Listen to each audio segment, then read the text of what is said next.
we meet again. I have to start off this video by saying, hi Mom, she's been asking. So here we are at another day in quarantine, and I just wanted to share with you something new, exciting, fresh, cheap. I got a request from one of my friends to come up with a DIY hair mask, and I really wanted to do this the right way. There's a lot of ingredients you can search out there that claim that they're good for your hair, but being a hairdresser that works in a testing salon, I've learned that there's a difference between things that feel good on your hair and things that actually work. So I emailed my coworker and friend, Lauren, who is a chemist who makes hair products for a living, and asked her opinion on some of the main ingredients I've seen used in different DIY hair masks, and if she had any suggestions about the best ingredients. So I'm gonna share those with you guys today, and then you're gonna see me try it out, and it's amazing. So without further ado, here we go. First up is yogurt. Yogurt contains live bacteria that could be good for your scalp health, and milk proteins, which could be good for your hair. It also has a lower pH comparable to a commercial hair care mask, which basically is going to help you flatten out those swollen or lifted cuticles on your hair, which might be making your hair feel rough. And on top of that, it also has a lot of natural fats in it, which are going to help you add a little bit more conditioning to your hair. So, way to go, yogurt. Thank you, Faye. Next up, eggs. I'm gonna be using 2 eggs, but I think that this could probably vary depending on how thick your hair is. So use your best judgment with that. So eggs are a really great source of protein for natural strength and cholesterol, which is a natural component of the sebum found on the surface of the hair. Basically what this means, it's gonna give you a really great shine. Now, if you have really thick, coarse hair, I would also recommend maybe adding in just a couple tablespoons of coconut oil that's already melted into this mixture as well, but it's not necessary. And if you have really fine hair, I would probably skip out on the coconut oil this time. So these are the only 2 things we're gonna be using in our hair mask today, but let me just tell you about a couple other things that Lauren did mention in case you can't find eggs or yogurt right now.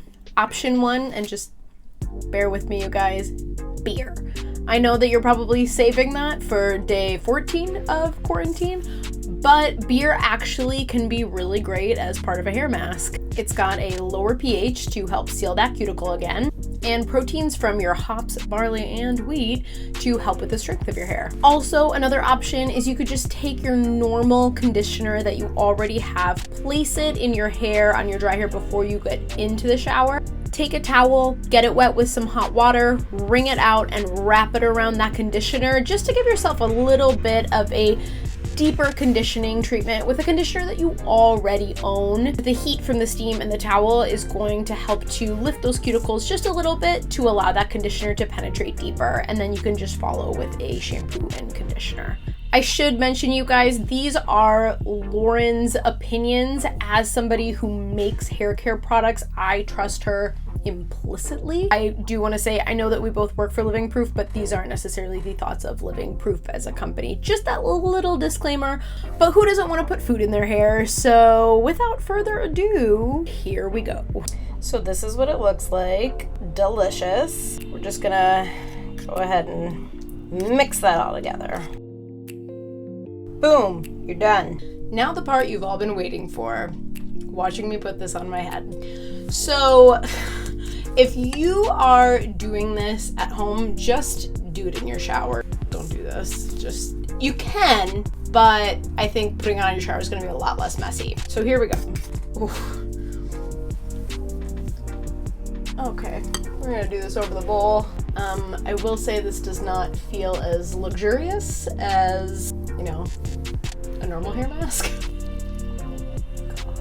A little bit up here, don't neglect your roots. This really brings me back to the day that I had lice and I had to sleep with mayo in my hair. Can't say that word too loudly or my mom will start crying again. Don't worry, I didn't forget this part. clip it up. That's cute. Pro tip.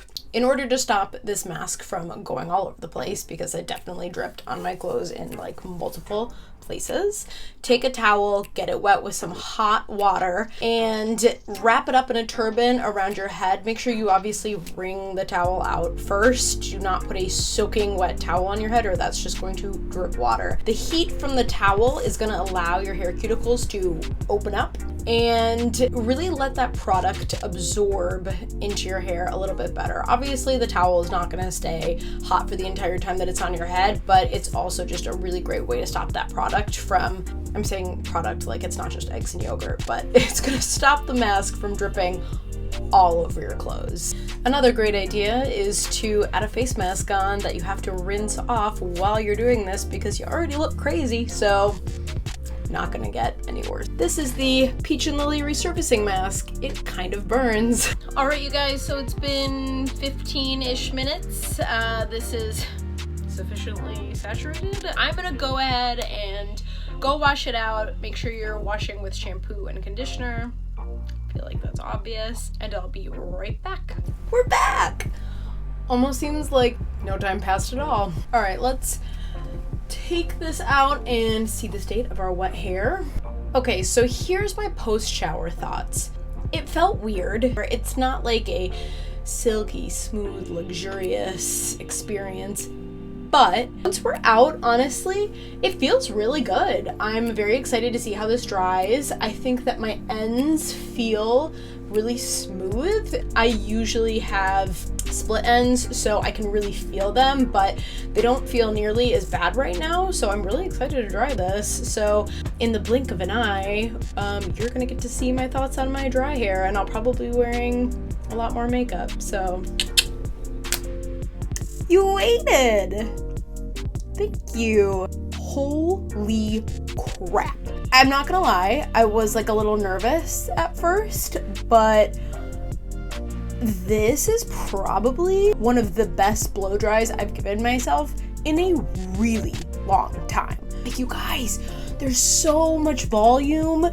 It's so soft. And let me just touch on something real quick. There is a difference between your hair being really healthy and soft and your hair having like that silicone slip. This is definitely more on the soft side and less on the crazy smooth, all over the place, it's unreal side. But I'm okay with that because it feels so healthy. I didn't put anything in my hair after the shower, no leave-in conditioner, no styling cream, nothing. I really wanted to just give this the true test to see what it was like, and I'm so impressed with this hair mask. I will definitely be doing it again. Probably gonna have to figure out how to do it so I don't get it all over my floor. And you guys, look at that shine. Can you see that?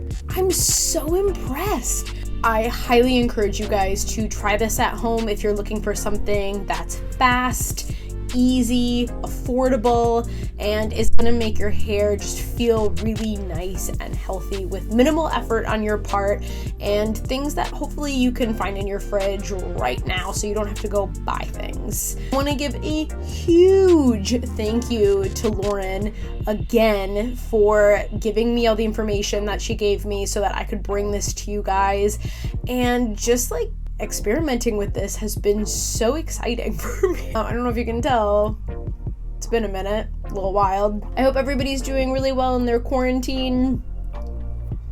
It's still happening. Remember, you guys, stay healthy, stay safe, stay positive, and stay inside. Love you. Bye.